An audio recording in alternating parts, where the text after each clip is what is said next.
Hey everybody, and welcome back to the Javiary. Today we're going to talk about something that I get asked about all the time, but I just haven't before now made this video. We're going to talk about breeding Gouldian finches.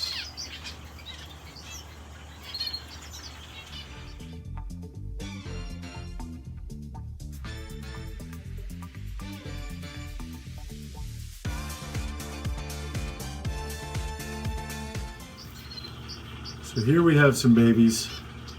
These babies are about, I'm going to say 15 days old. They'll fledge next week. And I'm going to show you some other ages as well. And these babies are a few days younger, maybe 12 days old. And there's a couple things about Gouldians. I'll try to keep this video relatively short and simple. There's a couple things you need to know about breeding Gouldians. The first thing you need to know is that you need a good pair. Sexing Gouldians to me seems easy. They are sexually dimorphic, but to some people I know it's not. So as an example, right here in front of us, cleaning himself, is a male. You can see up around the top of his head, very minimal black. This is the red-headed, purple-chested mutation. He's got some black in his chin, but not around his face. And next to him, we have, I believe that one actually will be a hen. So you can see she's got a good deal more black. And then right up here is another example, better example that's not molting. Good deal more black around the head, lighter body. Just a classic example, vice, one of the males like we have right here or there.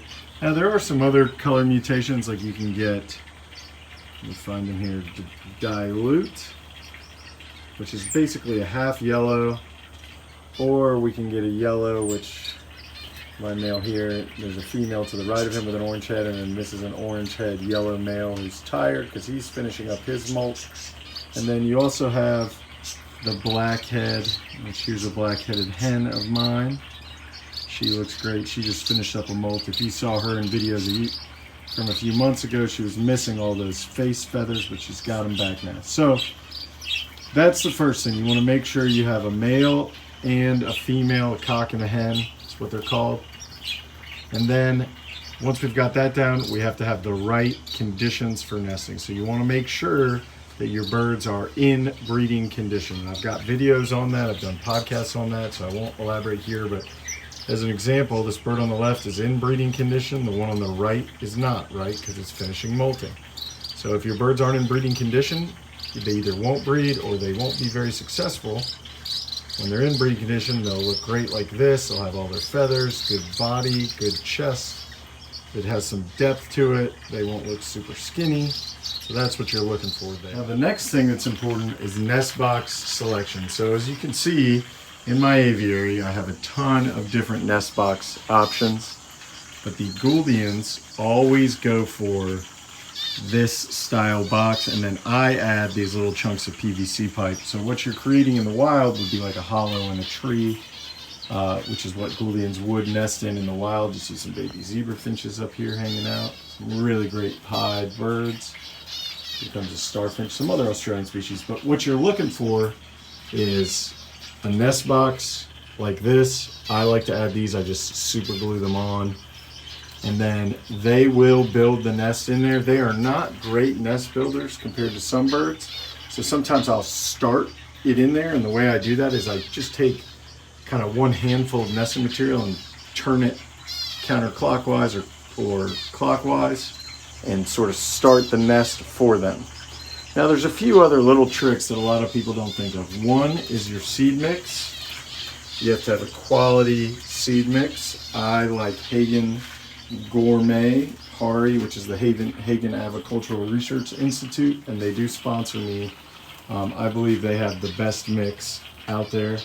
So that's what I use, but any of your higher quality finch mixes will probably do the trick. But we're not talking about grocery store, pet store brands for your finch mix.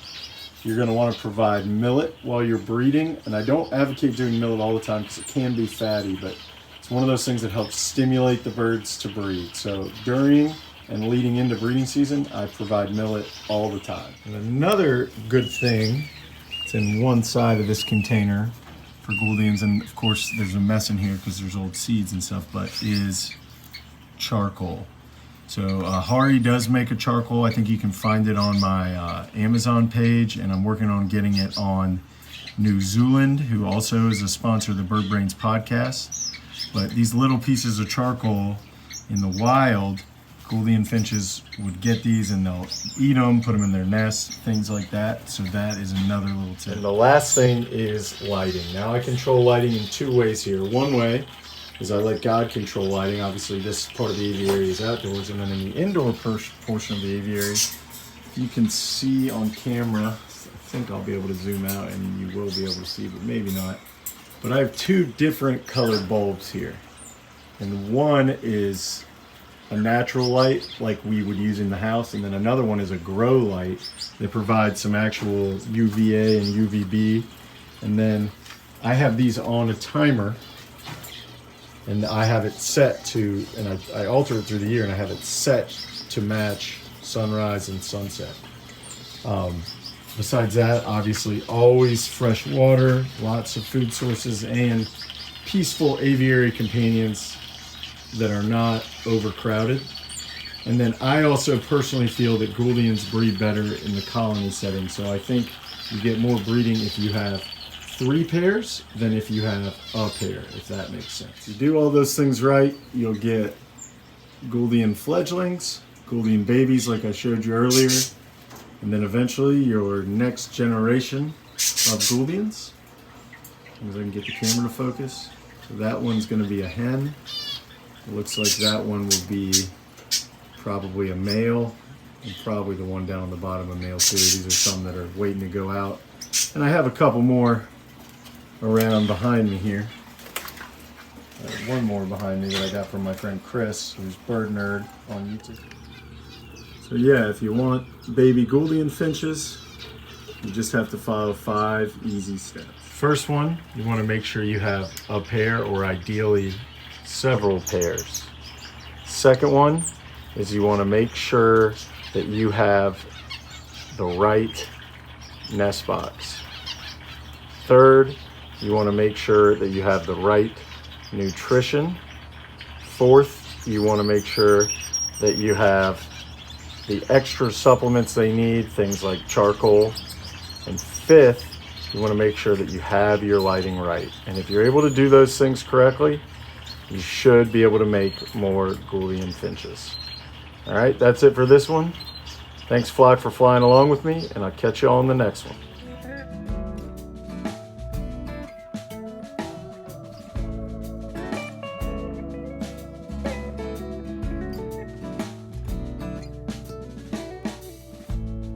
Birds in the sky keeping me down.